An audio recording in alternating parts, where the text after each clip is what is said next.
The flight attendant marched down the aisle, eyes locked on a young boy sitting quietly in first class. She stopped in front of him, arms crossed, and asked a question that would change everything. "Where are your parents?" Moments later, she forced him out of his seat, making him walk to the back of the plane in front of everyone. But what she didn't know? That boy's mother wasn't just any passenger. She owned the entire airline. And what happened next? No one on that flight was ready for it. Before we start the story, comment below where in the world you're watching from today. And if you enjoy stories like this, don't forget to like, subscribe, and turn on notifications so you never miss a new one. Omar sat quietly in his seat, his small hands gripping the armrests as the plane filled with the sounds of passengers settling in. His mother had told him to be brave, to enjoy the experience. But now, sitting there alone in first class, he felt a little nervous. The oversized seat swallowed him up, much softer than the ones he was used to. The screen in front of him blinked with a welcome message, and he reached into his backpack to pull out his headphones. He wanted to distract himself, maybe watch a movie before takeoff. But before he could put them on, a shadow loomed over him. A tall flight attendant, Ms. Warren, stood in the aisle, her arms crossed, her sharp gaze fixed on him. Her uniform was crisp, her expression unreadable, but something about the way she looked at him made his stomach tighten. She tilted her head slightly, her voice polite but firm. "Are you lost, sweetie?" she asked. Her tone was the kind used for small children who wandered away from their parents, not for a passenger who had just taken his seat. Omar looked up, confused. "No, this is my seat," he said, pointing to the small ticket tucked under the screen in front of him. He had checked it twice before sitting down, just to be sure. Ms. Warren didn't even glance at it. Instead, she gave a small, forced smile, one that didn't reach her eyes. "First class is for reserved passengers only," she said. "Where are your parents?" His hands tightened around his headphones. "I'm flying alone," he said quietly. "I have a ticket." Ms. Warren's eyebrows lifted slightly, as if she found that hard to believe. She held out her hand. "Let me see it, sweetheart." He hesitated but did as he was told, digging into his pocket and handing her the ticket his mother had given him. He watched as her eyes scanned it, her lips pressing into a thin line. The ticket was real, he knew that, but something in her expression made it clear that she still wasn't convinced. She handed it back but didn't move. "How did you get this ticket?" she asked. Omar blinked. "My mom bought it for me." The forced smile disappeared. Her voice lost the fake sweetness. "Listen," she said, lowering herself to his level. "I don't know what happened, but there must be some mistake. First class is reserved for our high-paying passengers. You'll need to move to the back." His face felt hot. His throat tightened. "But this is my seat," he whispered. Ms. Warren straightened, shaking her head. "Come on now," she said, a little louder this time. "Let's not make a scene. Gather your things and I'll find you a seat where you belong." The words stung, where he belonged. He swallowed the lump in his throat and glanced around, realizing that people were watching now. Some were pretending not to notice, but others were staring. Curious, indifferent, maybe even agreeing. He didn't know. He only knew that no one was saying anything. Slowly he grabbed his backpack and unbuckled his seatbelt, his hands shaking slightly as he stood. His legs felt wobbly as he stepped into the aisle, the weight of the moment pressing down on him. Ms. Warren didn't look at him again. She was already moving toward the galley, satisfied that she had done her job. As he walked toward the back of the plane, he pulled out his phone, his fingers trembling as he typed a quick message. "Mom, they made me leave my seat." Omar slumped into the economy seat, gripping his phone tightly. His heart was still pounding, his face hot with humiliation. He didn't understand why Ms. Warren had treated him that way. He had done everything right, checked his ticket, followed the rules. But somehow none of that had mattered. The stares from the other passengers still burned in his mind. No one had spoken up. Not one person. His fingers hovered over the phone screen as he waited for his mother's reply. He knew she was in a meeting, but she always checked her messages. He imagined her sitting at her desk, surrounded by her team, looking over reports, never expecting to get a text like this. The message had been delivered, but there was no response yet. A man in the seat next to him cleared his throat. "Everything all right, buddy?" he asked, giving Omar a sideways glance. His voice wasn't unfriendly, but it wasn't particularly kind either. Omar swallowed hard and nodded. "Yeah, I'm fine," he said, though he knew he wasn't. The man nodded, but there was something in his eyes, pity maybe, or awkwardness, like he didn't want to get involved. Omar turned away, pressing himself closer to the window. Outside, the runway stretched out beneath the golden afternoon sky, and ground crew bustled around, preparing the plane for takeoff. The engines hummed beneath his seat, steady but distant, a reminder that soon he would be stuck here, thousands of feet in the air, with no way to fix what had happened. His phone buzzed in his hand. His mother had replied. "What do you mean they made you leave your seat?" Omar quickly typed back. "The flight attendant said I didn't belong in first class. She made me move to the back." For a long moment there was no response. Then the 3 little dots appeared, showing that she was typing. "What's the flight number?" Omar's heart beat a little faster. He checked his boarding pass and typed the number back as quickly as he could. He had seen his mother handle situations before. Calm, precise, always in control. But something about the way she had asked made his chest tighten. The reply came almost instantly. "Stay where you are. Don't worry about anything." Omar let out a slow breath, but the tightness in his chest didn't go away. He knew that tone. Even in a text message he could hear it, calm, controlled, but full of something else. A quiet kind of anger. His mother never yelled. She never had to. When she was upset, she fixed things, and he had a feeling that Ms. Warren had just made the biggest mistake of her life. Omar stared at his phone, his mother's last message still glowing on the screen. "Stay where you are. Don't worry about anything." He wanted to believe that, but his stomach was still twisted in knots. He shifted in his seat, glancing up as the flight attendants moved through the aisle, checking seat belts and overhead compartments. Ms. Warren was nowhere in sight. Maybe she had gone back to first class, where she thought he didn't belong. The captain's voice crackled over the intercom, announcing that they would be taking off soon. Omar fastened his seatbelt, his hands still shaking slightly. He hated how small he felt, how embarrassed. He had never wanted attention. He just wanted to sit in the seat his mother had bought for him. From the front of the plane, Ms. Warren reappeared, walking through first class with her usual confidence. She adjusted a tray on a passenger's table, smiling at the man in a tailored suit, offering him another drink. Omar watched as she moved with ease, completely unbothered, as if she hadn't just humiliated a child in front of an entire plane. In the galley, a younger flight attendant, Lisa, hesitated before speaking. "Hey, was there something wrong with that boy's ticket?" she asked, keeping her voice low. Ms. Warren barely looked up as she smoothed her uniform. "It didn't seem right," she said simply. "Probably a mistake in the system." Lisa frowned. "But you checked it, right?" Ms. Warren waved a hand. "I've been doing this for years. I can tell when someone's out of place. You think a kid like that is flying first class alone?" "Come on." Lisa hesitated. She had been on enough flights to know that kids flew first class all the time. It wasn't that unusual. And something about the way Ms. Warren said it, "a kid like that," made her uncomfortable. But she kept quiet. Ms. Warren had been with the airline for a long time. Arguing with her wasn't a smart move. The flight attendants finished their final checks, and soon, the plane began to roll down the runway. Omar clenched his hands into fists as the aircraft lifted into the air, the pressure making his ears pop. His mother's words repeated in his head. Don't worry about anything, but he knew better. Something was about to happen, and this flight was going to be anything but normal. The plane climbed higher, breaking through the clouds, but Omar barely noticed. His mind was still stuck on what had happened.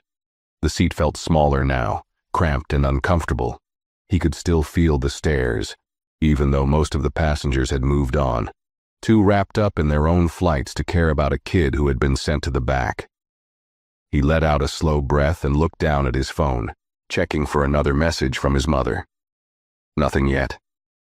His fingers hovered over the screen. He wanted to ask what she was going to do, but he already knew better than to question her. If she said she'd handle it, she would. Meanwhile, at the front of the plane, Ms. Warren continued her duties like nothing had happened. She moved through first class with a practiced ease, pouring drinks, adjusting trays, smiling at passengers who barely acknowledged her. This was the part of her job she liked, the control, the order, keeping things in place. She had been working flights for over 15 years, and she prided herself on knowing how things worked, and she knew, without a doubt, that a boy like Omar didn't belong in first class. She had seen it before. People trying to sneak up from economy, using passes that weren't really theirs, getting upgrades they didn't deserve. It disrupted everything. First class was a different world, meant for a certain kind of passenger. Business executives, wealthy travelers, people who understood how things worked. Not a boy in a hoodie, flying alone. She didn't regret sending him back. If anything, she was proud of herself for catching the mistake before it caused any problems. She had done what she was supposed to do. But what she didn't know, what she couldn't possibly know, was that she had just set off something much bigger than a simple seating issue. Back in economy, Omar sat stiffly, staring out the window, lost in thought. He tried to distract himself by scrolling through his phone, but nothing helped. He wasn't angry, at least not yet. Mostly, he just felt small. He thought about his mom, about how hard she worked, how much she had sacrificed to make sure he never had to feel like he wasn't enough. She had always told him to be proud, to walk with his head held high. But how could he? When a stranger could take one look at him and decide he didn't belong? His phone vibrated suddenly, breaking through his thoughts. A new message. Mom. Just spoke to the airline. Keep your phone close.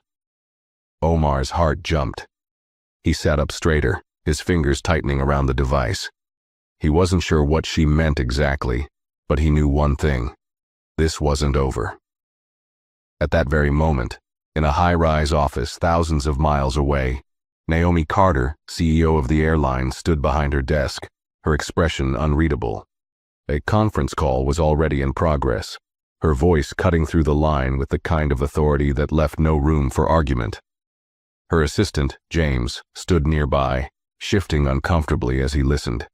He had worked for Naomi for years, and he had seen her handle difficult situations before. But this was different. Let me be very clear, Naomi said, her voice calm but dangerously sharp. My son was removed from his seat without cause. Your crew member made that decision without checking the manifest, without verifying the ticket, and without any justification beyond her own assumptions. On the other end of the call, the head of in-flight operations stammered, scrambling for an excuse. Ms. Carter, I understand your concern, but nothing, Naomi interrupted smoothly. I want the name of the flight attendant responsible. I want to know exactly what she said to him, and I want a full report on my desk before that plane lands. James cleared his throat. Should I notify the captain? Naomi didn't hesitate. Immediately. She hung up the call and exhaled slowly, pressing her fingers against her temples. She had dealt with discrimination before. She had fought her way to the top of an industry that hadn't exactly welcomed her with open arms. But this was personal. Her son was on that plane, thousands of feet in the air, and she couldn't be there with him. But that didn't mean she was powerless. Far from it. 30 minutes into the flight, as passengers sipped their drinks and scrolled through their screens, the intercom crackled to life. Ms. Warren, please report to the cockpit immediately. The word sent a ripple through the cabin. A few passengers glanced up, sensing something unusual.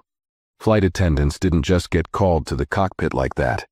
Omar looked up, his heartbeat picking up speed. Ms. Warren frowned as she wiped her hands on a napkin. She wasn't worried. Not yet. This had to be a routine issue. Maybe the captain needed an update on service. She straightened her uniform and walked toward the front of the plane, her heels clicking softly against the carpeted floor. She had no idea what was waiting for her on the other side of that door. No idea that in just a few minutes, her entire world was about to change. Ms. Warren adjusted her uniform as she stepped into the narrow hallway leading to the cockpit. The slight hum of the plane's engines filled the space, but something about the atmosphere felt off. She had been a flight attendant for years, and she knew how things worked. Getting called to the cockpit mid-flight wasn't unheard of, but it was rare. Usually it meant the captain needed clarification on a service matter or a request from a high-profile passenger. But there was something about the way her name had been called, so firm, so direct, that made her stomach tighten just a little. She straightened her shoulders. She had nothing to worry about.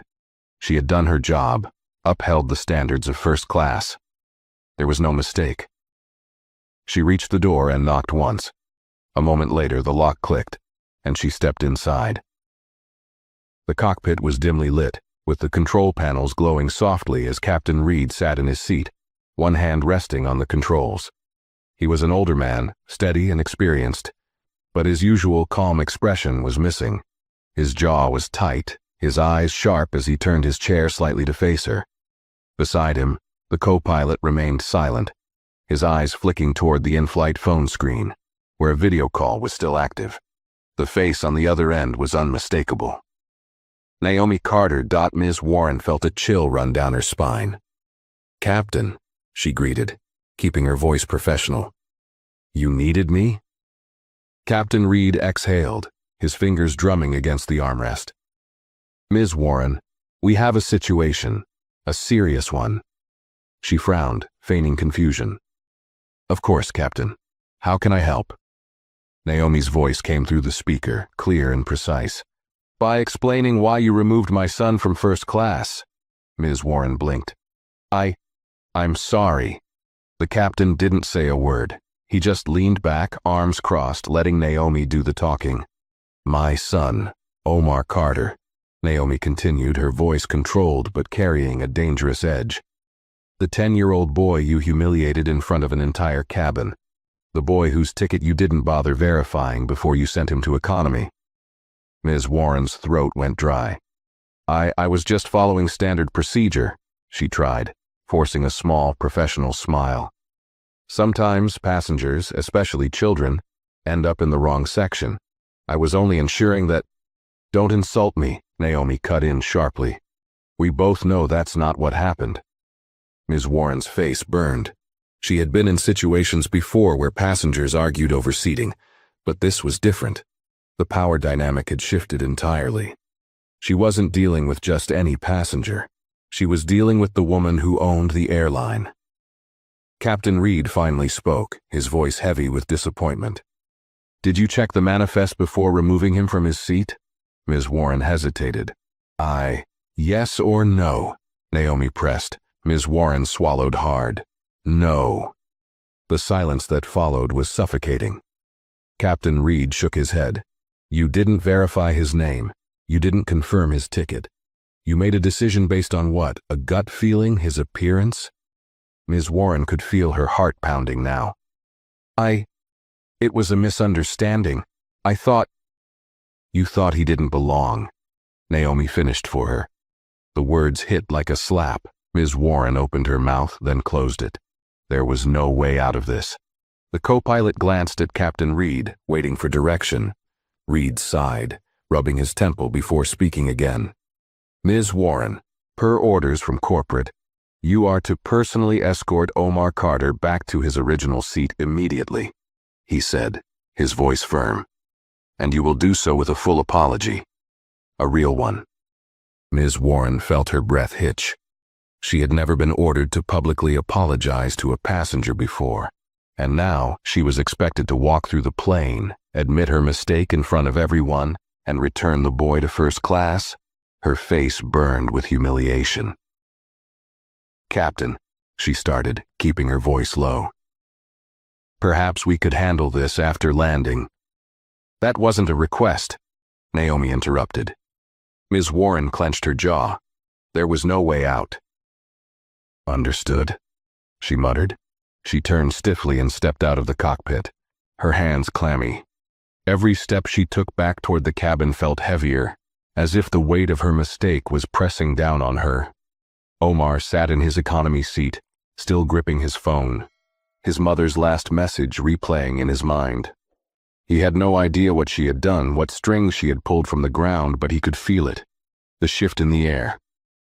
Then he heard it, a voice, clearing a throat beside him.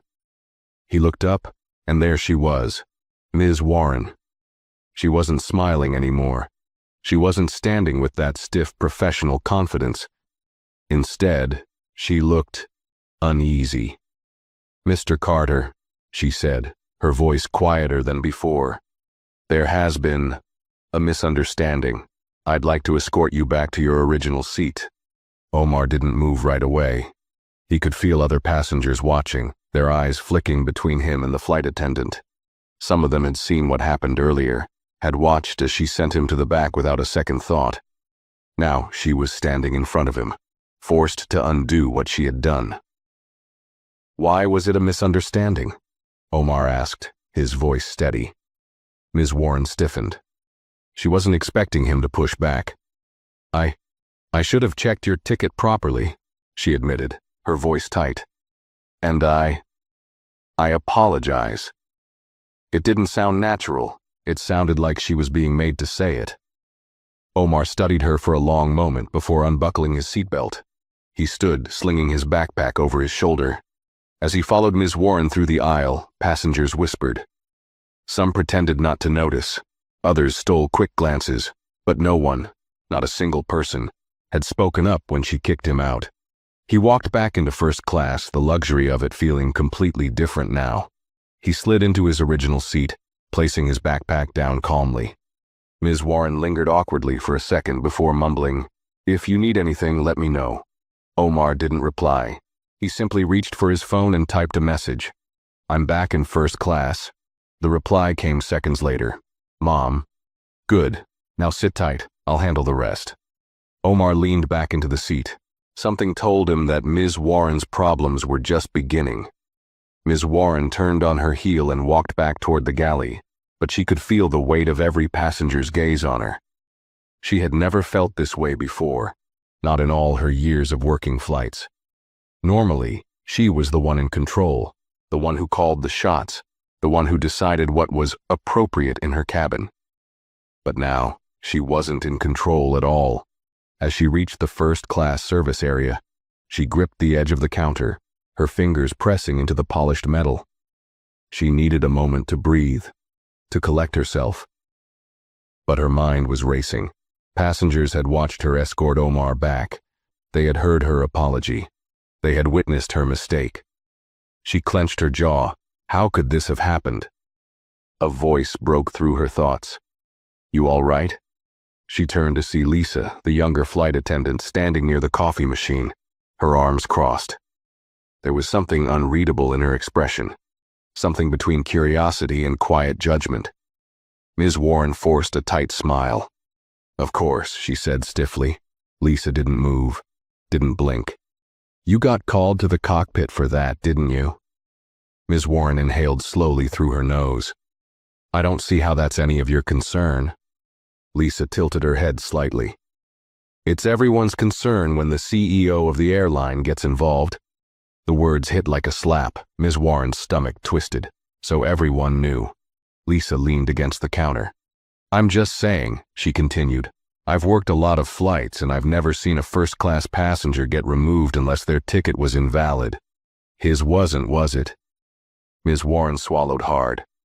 "Lisa," she said sharply, "maybe focus on doing your job." Lisa gave a small shrug. "Sure thing, Ms. Warren," she said, but there was a hint of something behind her voice, something that made it clear she wasn't fooled by the act. Ms. Warren turned away, smoothing down her uniform. She needed to compose herself. This wasn't over. Maybe she had been forced to apologize. Maybe she had been humiliated. But she could still recover. She just needed to make it through the flight. Meanwhile, in first class, Omar sat quietly, staring at his phone. His mother hadn't sent another message yet, but he didn't need one to know she was still handling things. He could feel it. The energy in the cabin had shifted, Before, the flight attendants had barely glanced at him. Now they avoided his eye contact completely. They moved stiffly, as if they were suddenly aware that every action they took could be watched, reported, and judged. It wasn't just the crew either. Passengers who had ignored him before were now whispering to each other, sneaking glances when they thought he wouldn't notice. He could feel it. The embarrassment that had burned inside him earlier was starting to fade, replaced by something else. Something he wasn't used to feeling. Power. For the first time in hours, he didn't feel small. 20 minutes later, the in-flight phone rings. In the cockpit, Captain Reed picked up the receiver, pressing it to his ear. Captain speaking. The voice on the other end was calm, but there was no mistaking the authority behind it. "Captain, this is James Holloway from corporate," the voice said. "Ms. Carter has requested immediate action regarding the incident on board your flight. Effective immediately, Ms. Warren is to be placed on suspension upon landing." Captain Reed let out a slow breath, closing his eyes for a brief second. He wasn't surprised. "Understood," he said. James continued. "She will be escorted for questioning as soon as the aircraft arrives at the gate. Additionally, corporate has requested that Omar Carter receive priority service for the remainder of the flight." Captain Reed nodded. "I'll make sure that happens."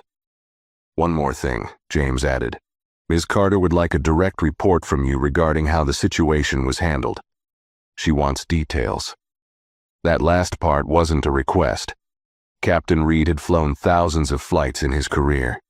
He had seen plenty of incidents, entitled passengers, difficult crew members, situations that escalated too quickly. But this was something different. This was about consequences. As he hung up the phone, he glanced at his co-pilot. "Well," he muttered, "Ms. Warren's day is about to get a whole lot worse." Back in the galley, Ms. Warren's world begins to crumble. She was pouring coffee when Lisa approached again, this time holding the in-flight phone in her hand. "Call for you," Lisa said simply, extending the receiver. Ms. Warren took it, pressing it to her ear. "This is Ms. Warren."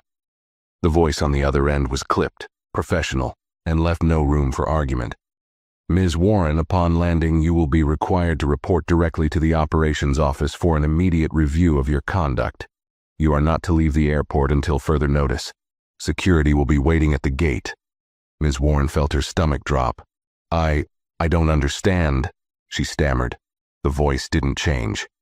"This is per executive orders from Ms. Carter herself. You will comply. Do you understand?" Ms. Warren's throat tightened. "Understood," she whispered. The line went dead. Lisa was still standing there when she lowered the phone. "Bad news?" Lisa asked, her voice light, but her eyes knowing. Ms. Warren didn't answer. Her hands trembled slightly as she set the coffee pot down.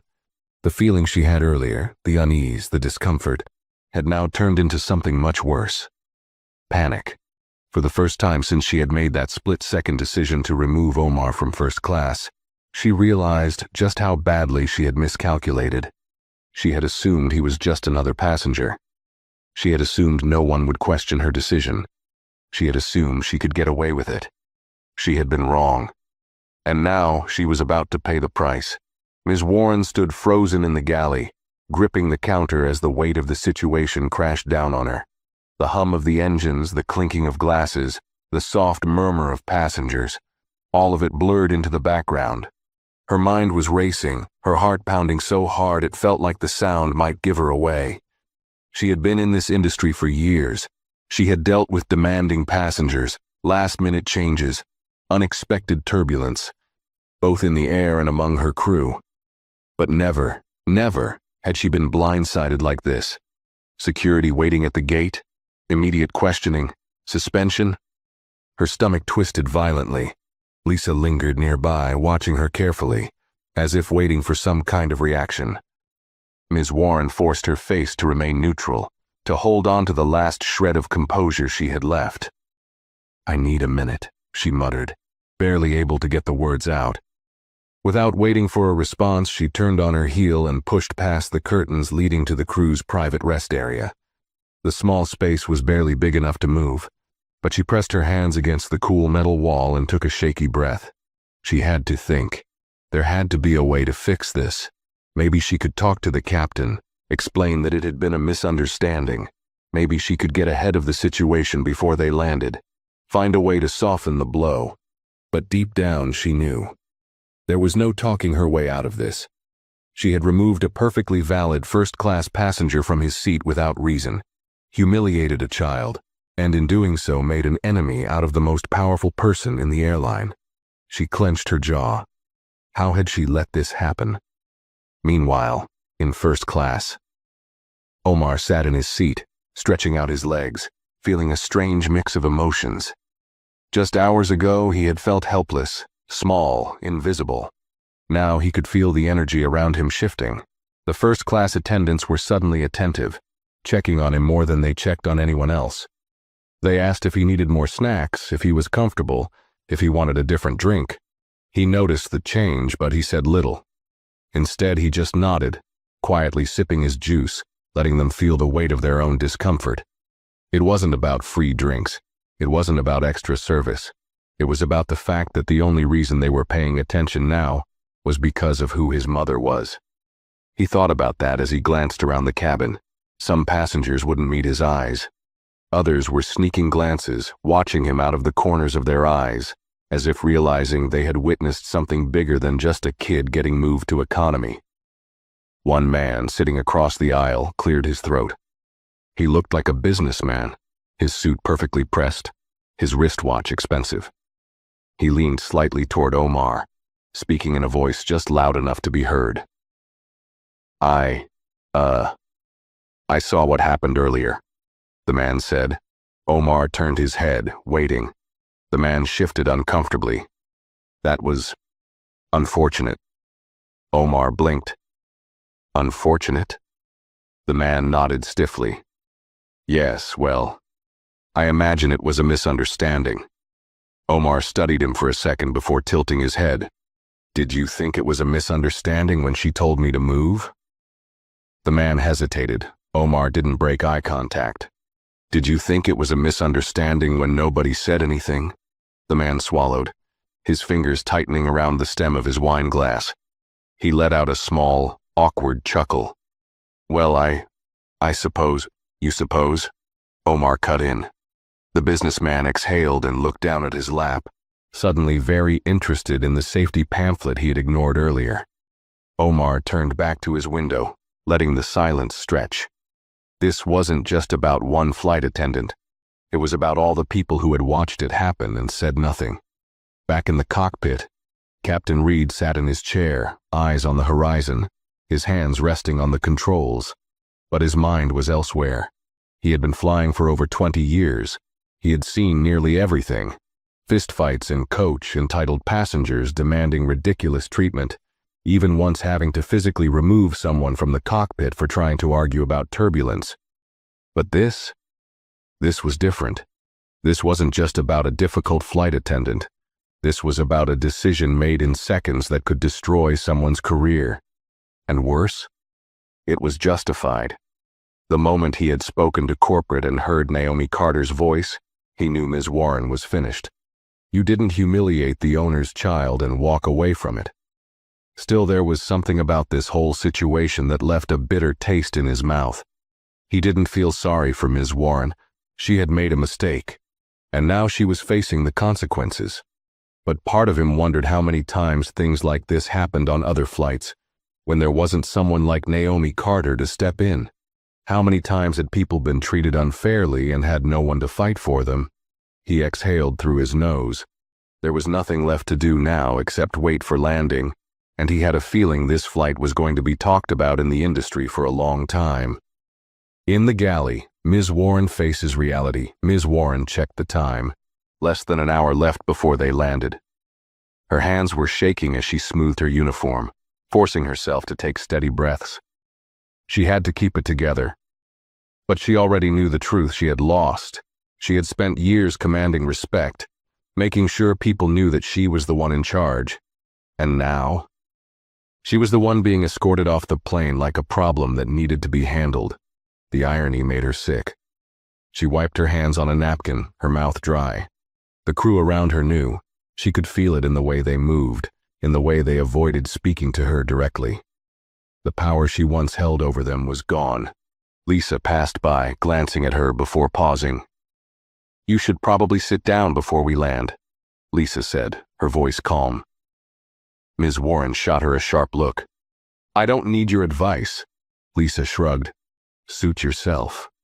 Ms. Warren clenched her fists. She wanted to yell, to snap, to demand that people respect her like they always had. But she couldn't. Not anymore. Instead, she stood in silence, staring at the clock, waiting for the moment the plane touched down, when she would have to face what came next. Omar's final message, before landing. His phone vibrated. A new text from his mother. "Mom. We land in 30 minutes. Security will be waiting at the gate. Sit tight." Omar smirked slightly. He wasn't scared anymore. Ms. Warren had tried to make him feel like he didn't belong.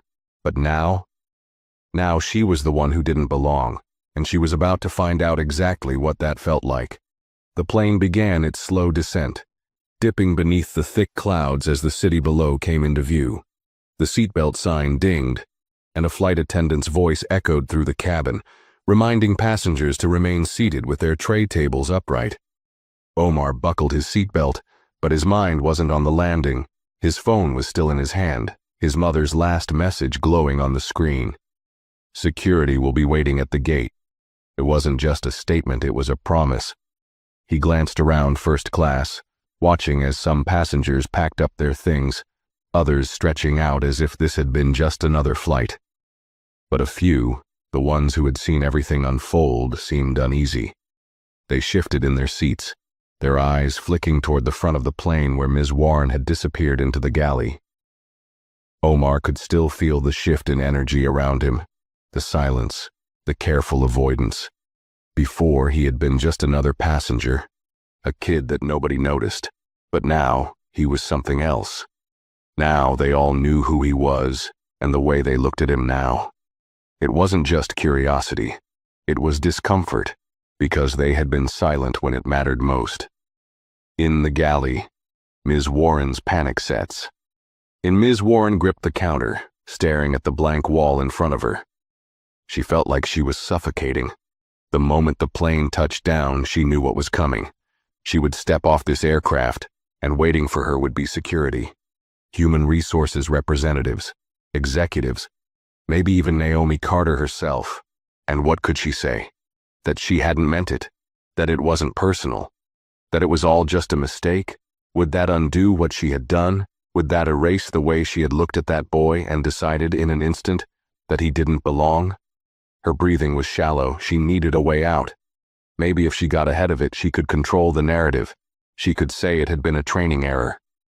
Maybe blame the system. Say she was following protocol, that she had been doing what she thought was right. But even as the excuses formed in her head, she knew the truth. This wasn't a mistake. It was a choice. And choices had consequences.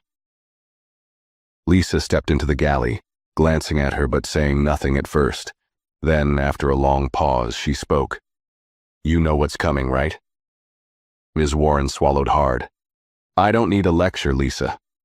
Lisa leaned against the counter, crossing her arms. "You don't need a lecture. You need to start thinking about your next job." Ms. Warren's fingers curled into fists. "It's not over yet." Lisa raised an eyebrow. "Isn't it?" Ms. Warren opened her mouth, but no words came out, because they both knew the answer. The final announcement. The captain's voice crackled over the intercom. "Ladies and gentlemen, welcome to our destination. The local time is 3:45 p.m. Please remain seated until we have reached the gate and the seatbelt sign has been turned off. On behalf of the crew, thank you for flying with us today." Omar exhaled slowly as the plane rumbled down the runway, slowing to a smooth stop. Outside, he could already see the terminal coming into view, and at the gate, a small group of uniformed security officers stood waiting, Omar's lips pressed into a thin line. He wasn't afraid. He wasn't nervous. He was just waiting. The walk of shame. Miss Warren's last flight passengers began gathering their bags, moving through the aisles as they prepared to exit. First-class passengers always left first. a privilege that Ms. Warren had once enforced with pride. But today, she was the one who would be escorted off the plane. Lisa gave her a look, one that wasn't smug or cruel, but something close to pity. "You should go," Lisa said quietly. "Better to face it now than to let them drag you off like some kind of criminal." Ms. Warren's throat was dry. She forced herself to step forward, moving toward the exit with stiff, robotic movements. The second she stepped through the door, the tension in the air thickened. The security officers didn't grab her, didn't say a word at first, but their presence alone was enough to send a clear message. This wasn't just a warning. This was the end. "Ms. Warren," one of the men said, his voice firm but professional, "come with us." She hesitated, glancing around as if searching for an escape, but there was none. Passengers who had ignored her earlier were now watching. Some looked surprised. Others pretended not to notice. But Omar? Omar was still in his seat, watching her with the same quiet calm he had held through the entire flight. And that was worse than anger. Worse than yelling. That was undeniable proof that she had been wrong. With no other choice, Ms. Warren stepped off the plane for the last time. Omar's final moments on the plane. A flight attendant, a different one, not Ms. Warren, approached him, her smile forced and shaky. "Mr. Carter, is there anything else we can get you before you leave?" Omar shook his head. "No, thank you." The woman nodded quickly and stepped aside, letting him pass. As he moved through the terminal, he saw her, standing tall, her arms crossed, waiting. Naomi Carter. His mother. And when she met his eyes, there was no anger, no frustration, just that calm authority she always carried, the kind that made people listen, the kind that made people respect her whether they wanted to or not. Omar walked up to her, his backpack slung over one shoulder. "You okay?" she asked, her voice even. He nodded. "Yeah." She studied his face, making sure he meant it. "Good," she said finally. "Let's go." And together they walked out of the terminal. Behind them, security led Ms. Warren down a separate hallway. Her career, over. Her reputation, destroyed. Her mistake, a choice she would never be able to take back. Final words. Some lessons came easy. Some lessons came hard. But for Ms. Warren, this lesson came at 35,000 feet in the air. And by the time she realized her mistake, it was already too late. The terminal was bustling with passengers, voices blending into a steady hum as people hurried to their destinations. But for Omar, the world outside felt muted. His mother walked beside him, her stride confident, her expression unreadable. He knew that look well. It was the same look she had when she sat in board meetings, when she made high-stakes decisions, when people underestimated her. They passed security, the sound of rolling suitcases and boarding announcements filling the air. But Omar knew this wasn't over. His mother wasn't the kind of person who just let things go. She hadn't fought her way to the top of the airline industry by ignoring situations like this. She had made a career out of fixing problems, and today, the problem had been Ms. Warren. "Did she apologize?" Naomi asked suddenly, not breaking her stride. Omar glanced up at her. "Yeah, but only because she had to." Naomi's lips pressed into a thin line. "That's what I thought." They approached a set of sleek glass doors leading into a private executive lounge. A woman in a navy blue uniform stood at the entrance, her eyes widening slightly as she recognized Naomi. She quickly stepped aside, pressing a button to let them in. Inside, the atmosphere was completely different. It was quieter, more controlled. The air smelled like fresh coffee and leather seats. Omar had been here before. This was where his mother handled serious business. And today was serious. A tall man in a crisp suit stood waiting inside. James Holloway, head of corporate operations. He had been working for Naomi for years, and while he was usually composed, today he looked tense. "Ms. Carter," James greeted, straightening his tie. "Everything has been arranged as per your instructions." Naomi nodded once. "Good. What's the status on Ms. Warren?" James hesitated for half a second before responding. She has been escorted to the internal review office. HR is handling the process, and she's been informed of her suspension. Omar tilted his head. What does that mean? It means, Naomi said, looking directly at him, she won't be working on another flight anytime soon. Omar didn't react. He wasn't sure how he felt about that. James cleared his throat. We also have a statement prepared for the media in case this escalates. Omar blinked. The media? Naomi sighed, rubbing her temple. It's already spreading, isn't it? James nodded. Some passengers posted about it on social media before we even landed. People are already asking questions. The fact that it involved your son means it's gaining traction. Omar felt something shift in his chest. He had known this was a big deal, but hearing that people were talking about it online made it feel different. Naomi inhaled deeply before speaking again. What's the internal review saying? James adjusted his suit jacket. They're still collecting statements, but it's not looking good for her. She made a direct decision based on assumption. No verification, no protocol followed. On top of that, she refused to acknowledge her mistake until she was forced to. Naomi scoffed. Typical. Omar watched as his mother took control of the situation like it was just another business deal. He had always admired that about her, the way she commanded respect without ever raising her voice. James hesitated again before speaking. Ms. Carter, we have to decide how far we want to take this. Naomi looked at him, waiting. James exhaled. Do we terminate her, or do we give her a chance to explain herself? For the first time since they had landed, Naomi hesitated. Omar could see the wheels turning in her head. He knew what this meant. If she fired Ms. Warren immediately, it would send a message to the entire airline industry. Discrimination won't be tolerated. But if she let Ms. Warren explain herself, it meant giving her a chance to take responsibility. Omar shifted in his seat. What do you think she'll do? Naomi looked at him carefully.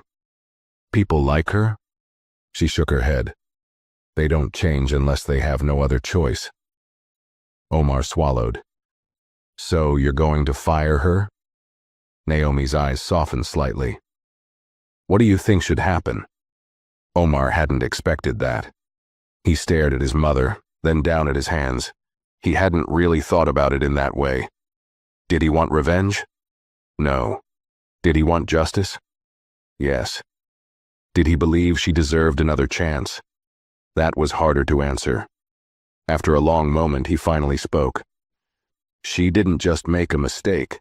She made a choice. Naomi nodded, waiting for him to continue. If she had just checked my ticket like she was supposed to, this never would have happened, Omar said, his voice steady. But she saw me and decided I didn't belong. She embarrassed me in front of the whole plane. And if you weren't my mom, she would have gotten away with it. James shifted slightly, but he didn't interrupt. Omar inhaled. She needs to understand that what she did was wrong. Not because she got caught, but because it was wrong. Naomi studied him for a moment, then leaned back. All right, then here's what we'll do. James perked up, waiting for instructions. Ms. Warren will be suspended indefinitely, Naomi said. She will undergo full bias training, and she will be required to personally issue a statement acknowledging what she did. James nodded, taking notes. If she refuses? Omar asked. Then she won't ever set foot on another one of my planes again, Naomi said simply. Omar nodded slowly. That seemed fair. James closed his notebook. I'll make sure it's handled. Naomi exhaled, rolling her shoulders. Good. Then she turned to Omar. Come on, kid. Let's get out of here. Omar stood, adjusting his backpack. As they walked toward the exit, he glanced up at his mother. You would have fired her, wouldn't you? Naomi smirked. If it were up to me, she shrugged. Absolutely. Omar chuckled. But you're giving her a chance. Naomi looked at him with a small, knowing smile. number you are. Omar thought about that as they stepped out of the lounge and back into the terminal. Today, he had learned something important. His mother had power, but so did he. And sometimes power wasn't about punishment. Sometimes it was about making sure the lesson lasted. And for Ms. Warren, that lesson was just beginning. Ms. Warren sat in the small windowless room inside the airline's operations office. The fluorescent lights buzzed softly overhead, casting a cold glow on the plain gray walls. A single folder sat on the table in front of her, unopened, but she didn't need to look inside to know what it contained. Statements from passengers, a formal complaint from corporate, and most damning of all, an official review of her conduct on Flight 217. Her hands were folded tightly in her lap, her back stiff. She wasn't in uniform anymore. The moment she had been escorted off the plane, they had relieved her of her duties. The humiliation of it still clung to her skin like a thick fog. The whispers, the stares, the way people had looked at her, like she was nothing. She had walked off that plane like a criminal, a woman with 20 years of experience, a senior flight attendant. And now, sitting in this cold, empty room, she felt powerless. The door creaked open, and James Holloway stepped inside, his sharp eyes scanning her for a moment before he sat across from her. He didn't speak right away. He placed his tablet on the table, swiped across the screen, then finally looked up. "Ms. Warren," he began, his voice even but firm. "I assume you know why you're here?" She swallowed, forcing herself to nod. James tapped his fingers on the table. "Would you like to explain why you removed Omar Carter from his seat without verifying his ticket?" Ms. Warren's mouth felt dry. She had rehearsed what she would say in her head a dozen times since stepping off that plane. She had practiced excuses, explanations, anything to make this seem like less than what it was. But now, sitting here, under the weight of real consequences, she knew there was nothing she could say to fix this. Still, she tried. "I thought—" She licked her lips, her voice cracking. "I thought there was a mistake in the system. A child traveling alone in first class. It didn't seem—" She trailed off, realizing how hollow it sounded out loud. James arched an eyebrow. "Didn't seem what, Ms. Warren?" She clenched her hands together. "It didn't seem normal." "Normal?" James repeated, his voice cooling by the second.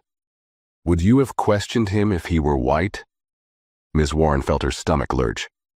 I don't know." James's expression didn't change. "I think you do." She inhaled sharply, gripping the fabric of her pants under the table.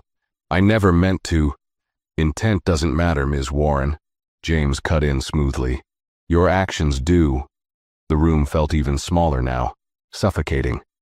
James leaned forward slightly, his voice quieter now, but somehow even heavier. "Let me paint the picture for you." Ms. Warren swallowed. A young boy, 10 years old, boards the plane alone with a perfectly valid ticket for first class. He sits in his seat, follows the rules, causes no issues. And then you, without verifying a single piece of information, publicly humiliate him, accuse him of not belonging, and force him to move to economy. Ms. Warren's pulse pounded in her ears. James tilted his head slightly. "Now tell me, what part of that do you think is okay?" Ms. Warren felt her throat tighten. He let the silence stretch between them before continuing. "The truth is, you saw a little black boy sitting in first class and assumed, without proof, that he didn't belong there." She flinched, but she didn't argue, because he was right. James sighed, leaning back. "Ms. Carter has agreed not to pursue legal action, yet. However, the airline is prepared to suspend you indefinitely, pending mandatory bias training, a full internal review, and a written public acknowledgement of your actions." Ms. Warren blinked. "Public acknowledgement?" James's face was unreadable. "You will write a statement apologizing to Omar Carter. It will be published internally for all airline employees to read. and it will be included in our upcoming bias training seminars as an example of what not to do. The shame burned in her chest like acid. "You're making an example out of me," she whispered. James didn't deny it. "That's exactly what we're doing." Ms. Warren exhaled shakily, looking away. A month ago she had commanded authority. Passengers obeyed her. Crew members respected her. She had believed herself to be good at her job, maybe even great. And now her name would be used as a warning. James tapped on his tablet again, sliding it across the table toward her. "Here's your statement draft. You can sign it or you can refuse. If you refuse, we'll move forward with termination." Ms. Warren stared at the screen. The words were simple but damning. "I, Emily Warren, take full responsibility for my actions on Flight 217. My decision to remove a first-class passenger without verifying their ticket was an act of discrimination, and I deeply regret the harm it caused. I apologize to Omar Carter and his family, as well as to the passengers and crew who witnessed my mistake. I am committed to undergoing training to ensure this never happens again." Her hands trembled as she scrolled through it. She hated this. She hated that she was here. She hated that this had happened to her. But deep down, beneath the humiliation, beneath the bitterness, she knew this hadn't happened to her. She had done this to herself. She hesitated, fingers hovering over the screen. James watched her closely. "This is your only chance to take responsibility." Ms. Warren inhaled shakily, then, slowly, pressed her thumb against the screen, signing her name. James nodded once. "Good choice." He stood, adjusting his suit. "Someone will escort you out. You'll receive further instructions regarding your suspension and training." Ms. Warren nodded stiffly, not trusting herself to speak. James took one last look at her. "I hope you actually learn from this, Ms. Warren, because next time," his voice dropped slightly, "there won't be a second chance." And with that, he turned and left, leaving Ms. Warren alone in the cold, gray room. She let out a breath she didn't realize she had been holding. For the first time in her career, she had no control, no authority, no power. And the worst part? She knew she had deserved it. Omar sat on the plush leather couch in his mother's private office at the airline's headquarters. The large floor-to-ceiling windows overlooked the city, casting golden streaks of sunlight across the room. He had been here before, usually when his mom had late meetings and didn't want him waiting at home alone. But today was different. Today he wasn't just visiting. Today he was at the center of something big. His mother sat behind her desk, her expression calm as she scrolled through her phone. Omar knew she was looking at the updates from corporate, making sure everything had been handled exactly the way she wanted. She finally set her phone down and leaned back in her chair, looking at him. Ms. Warren signed the statement. Omar nodded, unsure of what to say. Naomi studied him for a moment. "How do you feel about that?" He thought about it, about the way Ms. Warren had treated him, about how for those few minutes he had felt less than, like he wasn't supposed to be there, like he had done something wrong just by existing in the wrong place. But now, the tables had turned. Ms. Warren was the one being forced to take responsibility. She was the one answering questions. She was the one whose career had been thrown into uncertainty. And yet Omar didn't feel the satisfaction he thought he would. "I don't know," he admitted. "I guess I'm glad she's getting punished, but does it really change anything?" Naomi tilted her head. "What do you mean?" Omar sighed, shifting in his seat. "She's only apologizing because she has to. That doesn't mean she actually learned anything." Naomi exhaled softly, tapping her fingers on the desk. "That's the thing about people, baby. You can't force them to change. You can only give them the opportunity to." Omar frowned. "And if they don't?" "Then they get left behind," Naomi said simply. Omar let that sink in. He wasn't sure if Ms. Warren would ever truly understand what she had done. He wasn't even sure if she cared. But that didn't matter anymore, did it? Because this time she hadn't gotten away with it. His mother leaned forward. "You know what made me the most proud of you today?" Omar raised an eyebrow. That I didn't lose my mind on the plane? Naomi chuckled. That too. But no. It was the way you handled this. You could have asked me to fire her. You could have asked for anything, and I would have done it. But you chose to let her take accountability instead. Omar shrugged. I just thought she should have to admit what she did. And that's power, Naomi said, her voice steady. Not just punishing someone, but making sure they understand why they're being held accountable. Omar hadn't thought about it like that. Naomi leaned back. But the real question is, what do you want to do next? Omar blinked. What do you mean? Naomi smiled knowingly. You do realize that this situation has already started to make waves, right? Omar frowned. Because of social media? Not just that. Naomi tapped her nails against the desk. This isn't the first time something like this has happened, Omar. It happens all the time, to kids like you, to adults, to people who don't have someone with power to fight for them. Omar listened carefully, not interrupting. You were lucky, Naomi continued. You had me to step in. You had a name that carries weight, but what about the people who don't? Omar hesitated. What about them?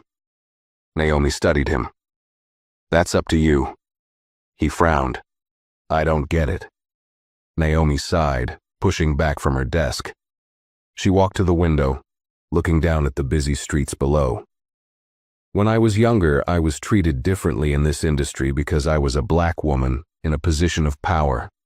People assumed I wasn't supposed to be here, that I didn't belong. But every time someone tried to push me out, I pushed back harder. I worked twice as hard, 3 times as smart, and eventually they had no choice but to respect me. She turned back to him. That's why I fought for you today. Not just because you're my son, but because I've been where you were. And one day you'll have to decide how you want to fight back. Omar sat with that for a long moment. You think I should do something? He asked. Naomi shrugged. Only if you want to. But just know your voice matters. People are already talking about what happened to you. The question is, what do you want to say back? Omar felt a strange sensation in his chest. For the first time since stepping onto that plane, he realized that he wasn't just some kid who got kicked out of first class. He had a story, a voice, and people were listening. He wasn't sure what he wanted to do yet, but he knew one thing for sure. This was only the beginning. That night, Omar lay in bed staring at the ceiling, his phone resting on his chest. The entire day replayed in his head, from the moment he had stepped onto that plane, full of excitement, to the humiliating walk to the back of the aircraft. He had never felt so small, so powerless. But now the whole world knew what had happened. After leaving his mother's office, he had done something he never thought he would. He opened social media and searched his own name. He hadn't expected much. Maybe a few mentions, a couple of passengers venting about the flight, but nothing big. He had been wrong. His name wasn't just mentioned. It was everywhere. A video had been posted by one of the passengers, a woman who had witnessed everything but said nothing at the time. She had started recording the moment Ms. Warren told Omar he needed to move to the back where he belonged. The video showed Omar standing up slowly, his backpack slung over his shoulders, his face unreadable as he walked past staring passengers. And the comments, they were on fire. To Brandon J. This kid was literally minding his business and got humiliated for no reason. Unreal. Sasham. The way no one spoke up is just as bad as what the flight attendant did. And Truth Seeker 82. How many times does this happen when the person doesn't have a powerful parent to fight back? Flyer Girl 20. Boycott the airline until they make this right. It wasn't just a few people talking about it. There were thousands of comments. Thousands. Omar had scrolled through post after post, his face growing hotter. He wasn't used to this kind of attention. He wasn't sure if he liked it. It was overwhelming. And then he saw the news articles. Airline CEO's son removed from first class. Was it racial bias? Boy forced out of first class sparks outrage. Airline under fire for discrimination. Corporate bias training underway after incident on Flight 217. Omar sat up in bed, his heart thudding in his chest. This wasn't just about his experience anymore. This was bigger. And his mother was right. People were listening. Meanwhile, across town, Ms. Warren faces a different reality. In a small apartment on the other side of the city, Ms. Warren sat on her couch, her laptop open in front of her. The screen cast a pale glow across her face as she scrolled through the headlines. Her name wasn't in the articles, yet, but she knew it was only a matter of time. Her stomach twisted as she read the comments. People wanted her fired. Some wanted her banned from ever working again. Others wanted the airline to release her name publicly. She had spent 20 years in the airline industry, and now all it had taken was one decision, one mistake, one assumption, to bring it all crashing down. Her phone buzzed beside her. A message from an unknown number. "I hope you never get another job again, racist butt." Ms. Warren flinched. She hadn't expected this. She had expected corporate discipline, maybe even a suspension, but this? She felt like she was being hunted. She scrolled through her emails, her fingers trembling. There it was, a message from the airline's HR department. Subject, mandatory bias training and public statement submission. She opened it. Ms. Warren, as part of your suspension, you are required to submit your official written statement acknowledging your actions on Flight 217. Failure to comply will result in termination. She stared at the words, her hands balled into fists. She knew she had made a mistake. She knew she should have checked the ticket first. But the way people were tearing her apart online, it made her chest tighten with something close to resentment. She had been wrong. She knew that.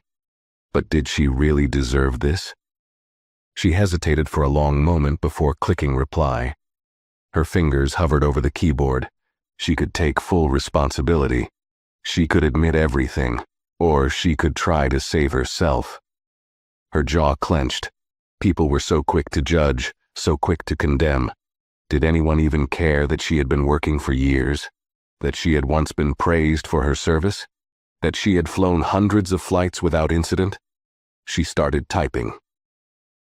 To whom it may concern, I deeply regret the events that took place on Flight 217. I sincerely apologize to Omar Carter and his family for any misunderstanding that may have occurred. My actions were never meant to cause harm, and I am committed to learning and improving. She stared at the words. It wasn't a real apology. Not really. But maybe it would be enough to save her job. She hit send. Then she closed her laptop and sat in the dark. Back in Omar's room, a decision is made. Omar tossed his phone onto the bed and stared at the ceiling again. This had all started because of one person's decision, but now he had a decision to make too. He could let the world take over his story. Let the news, the strangers on the internet, and his mother's company handle it. Or he could take control of it himself. He picked up his phone again, opening the camera app. For a second he hesitated. He wasn't sure why, maybe because he had never put himself out there like this before. But then, he hit record. He looked into the camera and spoke. Hey everyone, I guess by now you've heard what happened to me on Flight 217. His voice was steady. He wasn't shaking anymore. He wasn't nervous. I just wanted to say, I appreciate everyone who's been speaking out, but this isn't just about me. Stuff like this happens all the time, to people who don't have a CEO for a mom. People who don't have anyone fighting for them. And that's the real problem. He took a breath. So if you care about what happened to me, start paying attention to what happens to other people too. Speak up when you see something wrong. Don't wait until it's trending. He paused, then added, because next time it might not be a CEO's kid. And they'll need your voice more than I do. He hit stop. Then, without overthinking it, he uploaded the video. And just like that, Omar took back his story. What neither Omar nor Ms. Warren knew. Within hours, Omar's video would go viral. Within a day, the airline would release Ms. Warren's statement, and people wouldn't buy it. Within a week, the company would be forced to address systemic discrimination within its ranks. And within a month, Omar would be sitting in front of a national TV anchor, being asked what he wanted to change. Because this wasn't just about one bad flight. This was about something bigger. And Omar Carter, he had just stepped into a fight much larger than himself. Omar sat in the back seat of the car as it rolled smoothly through the city streets. His mother sat beside him, her phone buzzing every few minutes with updates, messages from executives, corporate teams scrambling to manage the growing attention, and news outlets requesting interviews. She glanced over at him, seeing the way he was staring out the window, his face thoughtful. "You okay?" she asked. Omar nodded, but she knew her son well enough to know when something was weighing on him. She let a few seconds of silence pass before she spoke again. "You know, once something like this gets out, it's hard to pull it back in." Omar turned his head. "I know." She studied him. "You sure you want to be in the middle of this?" He let out a slow breath. "I didn't want to be in it, but I already am, aren't I?" Naomi nodded slightly. "Yeah, you are." Omar tapped his fingers against his knee. I don't want people to think I did this for attention." Naomi smiled. "You didn't. And anyone who actually listens to what you said will know that." Omar leaned his head back against the seat. He had never expected any of this. A few hours ago, all he wanted was to take a simple flight. Now, he had somehow become the center of a national conversation. And it wasn't slowing down. His phone buzzed. A notification popped up 5,000 new comments on his video. He didn't even have the energy to read them all. But he noticed one that stood out. Tasha writes, "Omar, you have no idea how many people needed to hear this. I've been in your shoes before. I didn't have a powerful parent to fight for me. Thank you for speaking up." Omar read the comment twice. His heart felt strange, heavier, but in a good way. He had never thought of himself as someone who could change anything. He was just a kid. But maybe, just maybe, his voice mattered more than he realized. Meanwhile, across the city, Ms. Warren sat at her kitchen table, the glow of her laptop screen making her face look even more exhausted than she felt. The statement she had signed was now public. The airline had released it, and within minutes, the backlash started. People didn't believe her apology. They called it fake, forced damage control. Her name wasn't in the official reports, but people figured it out. The emails started pouring in. Old colleagues, strangers, even distant family members. Some were messages of support. Others were not. And then there were the news reports. Airline employee suspended after bias incident. A sign of systemic problems. Passengers speak out. This has been happening for years. CEO's son sparks national conversation on racial profiling in travel. Ms. Warren rubbed her temples. Her name would never carry the same weight again. And worse, she couldn't shake the image of Omar's face when she made him move. At the time, it had felt right. It had felt normal. But now she wondered, how many other kids had she done that to? How many others had she looked at and assumed the worst before even asking a question? She had always told herself she was just doing her job. But now, for the first time in her career, she had to ask herself, had she been doing it wrong this whole time? She shut the laptop and pressed her hands against her face. Because deep down, she already knew the answer. Back in Omar's room. That night the house was quiet. The city outside buzzed with life. But in his bedroom, Omar sat alone in the soft glow of his bedside lamp, scrolling through his phone. More news, more messages, more people talking about what happened to him. His stomach twisted. He hadn't meant to start a movement. He had just wanted to be treated fairly. But now it wasn't just about him anymore, and maybe that was a good thing. His phone buzzed, a new message. "Mom, get some sleep, baby. We have a lot to talk about tomorrow." He sighed, setting his phone down. Tomorrow. Tomorrow this conversation would still be happening. Tomorrow people would still be arguing about it. Tomorrow there would still be people who didn't believe him. who thought he was making a big deal out of nothing. But there would also be people who did. People who had been there. People who had felt what he felt. And for those people, he had to keep going. Omar pulled his blanket over himself and closed his eyes. Tomorrow, the fight continued, and he was ready for it. What do you think about this story? Do you think the flight attendant got what she deserved? Let me know your thoughts in the comments, and if you enjoyed this video, don't forget to like, subscribe, and share it with others. Your support helps bring more stories like this to life.